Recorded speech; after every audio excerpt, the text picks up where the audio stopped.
Hello friends, welcome to my channel garden and gardening. यहाँ पे देखिए दो जीजी प्लांट हैं मेरे पास और दोनों अलग अलग तरह के पॉट में लगे हुए हैं। एक प्लास्टिक के गमले में लगा है और एक मिट्टी के गमले में लगा है। इसका भी एक कारण था क्योंकि जब मैं नर्सरी से इस पौधे को लेके आई थी करीबन साल भर पहले, तो वो पौधा तो हफ्ते भर वैसे रहा अच्छी कंडीशन में, लेकिन जब मैं उसको रिपोर्ट करने लगी हफ्ते भर बाद तो काफ़ी बल्ब्स उसके सड़ने लगे थे, गल गए थे और जो इसमें ब्रांचेस थी वो ब्रांचेस भी ख़राब होने लगी थी। तो 2-3 बल्ब सही दिख रहे थे, उसी से मैंने अलग अलग पॉट में ग्रो किया कि अगर एक पॉट का भी पौधा ख़राब हो जाए तो दूसरे पॉट का पौधा मेरे पास बचा रहे। और इस प्लांट को मैंने पत्तियों से भी ग्रो किया था अभी फरवरी लास्ट में, तो वो भी लगभग लगभग ग्रो हो चुके हैं और उनको रिपोर्ट करने जा रही हूँ मैं। और इसमें थोड़ा सा फर्टिलाइज़र वगैरह दूंगी। और एक स्टिक इसकी देखिए ये सूख सी गई है, तो इसको मैं कट करके इनकी जो पत्तियाँ हैं इनको फिर से ग्रो कर दूंगी और फिर इसमें जब फर्टिलाइज़र दे दूंगी तो ये फिर से अच्छे से ग्रोथ करने लगेगा।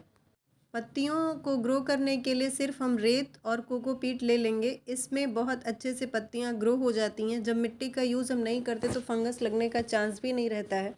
और सिर्फ एक बात का ध्यान देना होता है कि इस तरह से हम मिट्टी को तो नम करते ही रहें और पत्तियों की भी नमी ख़त्म ना होने दें। उसको बार बार पानी से स्प्रे करते रहें, दिन में 2 बार या 1 बार पानी का स्प्रे कर दें उस पर, जिससे पत्तियों की नमी ना ख़त्म हो। अगर पत्तियां एक बार सूख जाएंगी तो बहुत मुश्किल होता है उनका ग्रो होना। और इस तरह से देखिए पत्तियों को कट कर लेना है।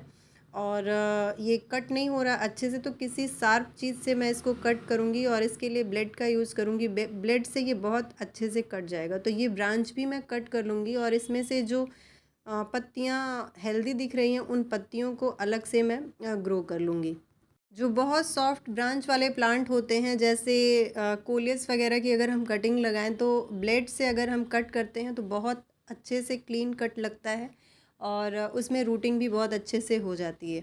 तो इस तरह से देखिए ब्लेड से ही मैं कट करूँगी और इनको इसी मिट्टी में लगाऊंगी जो मिट्टी मैंने तैयार किया है।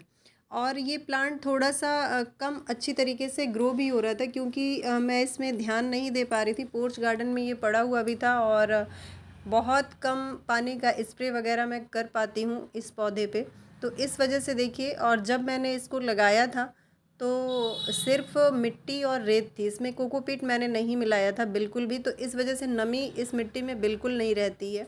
और जब भी हम जीजी जीजी प्लांट को रिपोर्ट करें तो उसमें कोकोपीट थोड़ा सा मिला लेना चाहिए, इससे थोड़ी सी नमी भी बनी रहती है। कोकोपीट और रेत और मिट्टी अगर इसके मिक्सचर में हम मिलाते हैं तो पौधा बहुत अच्छे से चलता है। और पत्तियों को देखिए इस तरह से सिंपली रख देना है, बहुत ज़्यादा नहीं दबाना है मिट्टी में, हल्का हल्का दबा के और फिर से पानी का एक बार स्प्रे कर देना है। और ऐसी जगह रखना है जहाँ पे इसको छन के धूप मिले, बिल्कुल छाया वाली जगह पे भी नहीं रखना है। बड़े पौधों के नीचे रखिए और गमलों में रखिए तो इससे बहुत अच्छे से हमारी कटिंग लग जाती है क्योंकि गमलों से नीचे नमी मिलती रहती है पौधों को। और ये देखिए जो पत्तियों से ग्रो हुए प्लांट हैं, अभी अलग से तो प्लांट नहीं तैयार हुए हैं लेकिन इस तरह के छोटे छोटे से बल्ब और रूट्स आ गए हैं इसमें। और इसको भी मैं अभी छोड़ना चाहती तो इसमें छोड़ सकती थी, 1 महीने में बहुत अच्छे से ये ग्रो कर लेता, लेकिन जिस मीडिया में मैंने लगाया था सिर्फ कोकोपीट और रेत था, उसमें किसी भी तरीके का मैंने कंपोस्ट नहीं दिया था और ना ही मिट्टी थी, तो इस वजह से बहुत जल्दी जल्दी मिट्टी ड्राई हो जा रही थी और ये पत्तियां कहीं ना कहीं सूख जा रही थी। तो इसी पॉट में जिसमें मैंने लगाया था इसी में थोड़ा सा मैं कोकोपीट की मात्रा और मिला दूंगी और वर्मी कंपोस्ट मिलाऊंगी और कोकोपीट थोड़ा सा मैं और मिला दूंगी, तो इससे नमी अभी इस गर्मी में बनी रहेगी मिट्टी में। और मिट्टी का यूज़ मैं नहीं कर रही हूँ इस बार फिर, तो इतना कोकोपीट मैंने ले लिया है। और उसके बाद वर्मी कंपोस्ट थोड़ा सा ले लूँगी और नीम की खली इसी में मैं इसको लगाऊंगी और बहुत अच्छे से चलने लगेगा। अगर हम पानी 2 दिन या 3 दिन पे देते हैं तो भी ये पौधे अच्छे से चलते हैं, लेकिन पत्तियों की नमी ना कम हो। इस वजह से जितने भी इंडोर प्लांट हैं इस समय मई जून में हमें सभी पत्तियों पे, सभी प्लांट की पत्तियों पे 1 बार दिन में स्प्रे ज़रूर कर देना चाहिए पानी से। पहले मैं मिट्टी को गीला कर लूँगी और जितने भी बल्ब ग्रो हुए हैं इसी मिट्टी में लगा दूँगी और इनको भी किसी ऐसी जगह पे रखूँगी जहाँ सुबह की 1 या आधे घंटे की धूप मिले और बाकी टाइम छाया रहे। तो बालकनी गार्डन में ही मैं रखूँगी इसको, अभी टेरेस गार्डन में नहीं ले जाऊँगी। जब थोड़े से ये पौधे बड़े हो जाएंगे तब मैं एक पौधा ऊपर भी शिफ्ट करूँगी और बाकी पौधे यहीं पोर्च गार्डन में लगे रहेंगे। तो ये पौधा आसानी से पत्तियों से भी ग्रो हो जाता है और काफ़ी अच्छा रिज़ल्ट रहता है, थोड़ी सी छोटी छोटी बातों का हम ध्यान दें तो।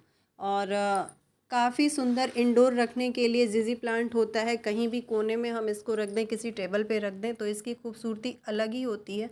अगर रेगुलर हम स्प्रे वगैरह करते हैं, पत्तियों को क्लीन करते हैं तो पत्तियों में अलग सी शाइनिंग होती है और बहुत खूबसूरत लगती हैं इनकी पत्तियाँ। तो इस तरह से जितने भी बल्ब हैं देखिए मैं इनको बहुत हल्के हाथों से लगा दे रही हूँ और एक बार पानी ऊपर से इनके ऊपर छिड़क के फिर मैं इनको रख दूँगी।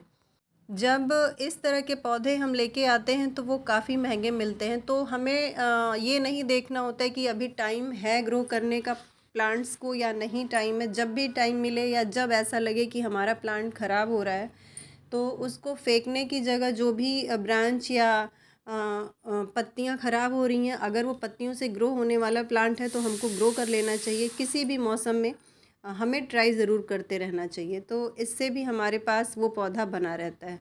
तो ये थी छोटी सी जानकारी कि किस तरह से हम जिजी प्लांट को पत्तियों से ग्रो कर सकते हैं।